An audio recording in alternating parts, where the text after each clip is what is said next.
Alright, so with Dragonflight Pre-Patch Part 2 coming out today, I wanted to give my thoughts on the new raid, given that it is less than a month away now, and Moonkin's presence in it after our initial testing.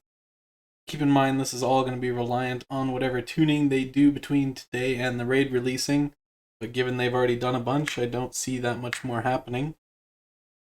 I'll be speaking solely from a Mythic fight design standpoint, and I'll also be giving my individual thoughts on the bosses and how they felt to play during raid testing. The way they redesigned Starfall gives us powerful spread cleave, which we've always excelled at, and this tier is looking like it will have a lot of spread cleave fights that we can take advantage of. Over in the class tree, we have some other useful things as always in the form of Stampeding Roar and Innervate, as well as Nature's Vigil, which will help with some raid healing. Overall, I think the raid looks pretty solid.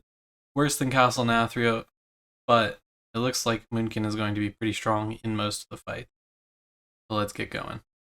Starting off with the first boss, Eranog, I felt like Moonkin was pretty good on that fight, and I felt like the fight was good. We have frequent ad spawns. Moonkin will be very strong at dealing with those. Even though it's a first boss, I still think that it's a good spot for us. I also enjoyed the fight. I felt like it was pretty strong for a first boss. It definitely felt a lot better than Vigilant Guardian, which is the last first boss we got. As far as Terros goes, I didn't think that it was Moonkin's best fight after all the single target nerfs that we'd gotten at that point in the tier. And given that we've gotten more since then, I still don't think it's going to be a very good fight. I think Roar will come in handy a decent amount, depending on the timings of the fight. Overall, I enjoyed the fight. I felt like it was a pretty good second boss. With the timings that we originally had, it felt pretty challenging and fun. I remember that they reworked it and slowed it down a little. I think it'll still be a solid second boss. I think Moonkin will probably be played, if for nothing else, for Roar and Innervate. Moving on to Primal Council, I felt like this was a pretty strong fight for Moonkin, with a constant 4-target cleave. Managing dots on this fight will probably be somewhat hard, but rewarding if we're able to pull it off. And Starfall and talents such as Lunar Shrapnel will allow us to excel on this fight. I didn't feel that the fight was that great personally. It wasn't the worst by any means, but it was not my favorite either. Now Sennarth, which is the boss on rails, the spider boss on rails. The fight is fine for Moonkin in terms of our kit. There's a lot of times where we're hitting 2 targets or more if there are little ads out, and they spawn on a timer, which allows us to prepare for it. I also think Roar will come in handy on this fight for moving along the ice patches and moving up the stairs. And since we're moving the whole time, anytime you have to make a big move, Roar will be helpful. My personal opinion on this fight was that it was terrible, and it was easily my least favorite fight in the raid, and I am not looking forward to it at all. Dathea the Ascended was a decent fight for Moonkin, with the ad phase and multi-target cleave on the main platform.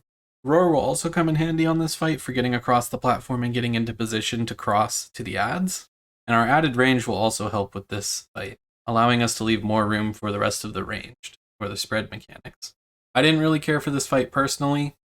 It felt pretty boring. I don't have a whole lot to say about it, I just thought it was uninteresting. The Grimtotem boss seems pretty good for Moonkin. There's a lot of 2-target cleave the entire time, with the boss being the priority target, which favors our kit, especially since we are never going Solar Eclipse as it stands. So Starfire just gets added benefit of there being a second target. I felt like on Mythic, the fight itself seemed really good overall. There was a lot going on in Mythic, which is what you would expect from a third to last boss. It felt punishing but fair and fun. Penultimate boss, Broodkeeper, is an insane fight for Moonkin. We're constantly hitting 5 targets or more with a priority target, with ads coming in constantly and a lot of movement, which will make Roar useful for helping the team get across the room. Starfall will also be very good on this fight, as there are times where you're traveling 80 yards to get onto the next set of ads, and allows you to do damage to the small ads while hitting the big priority ones. In terms of Moonkin's place in the raid, if there was one fight to bring a Moonkin to, it would be this one. This was my second least favorite fight in the raid.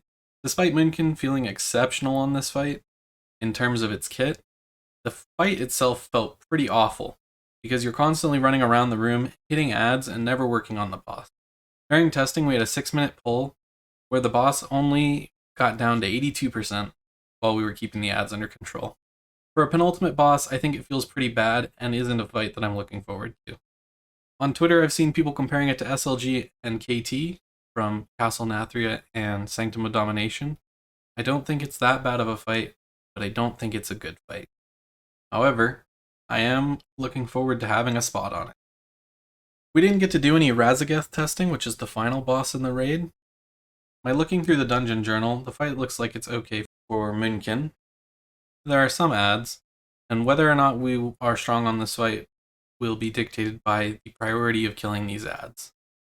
Thankfully, Blizzard giving us Roar and Innervate will probably get us in on this fight, meaning that Moonkin will likely be seeing every fight, just based off the fact that they bring those. However, I don't think Moonkin will be a class that is worth stacking. I think at most you will see 2 in a raid. That's all I have planned for this video. If you did enjoy the video and you want to hear more of what I have to say, you can usually find me streaming on my Twitch, which I'll leave in the description. I appreciate everybody for watching and want to thank you if you stuck around this long, and I hope you have a good rest of your day.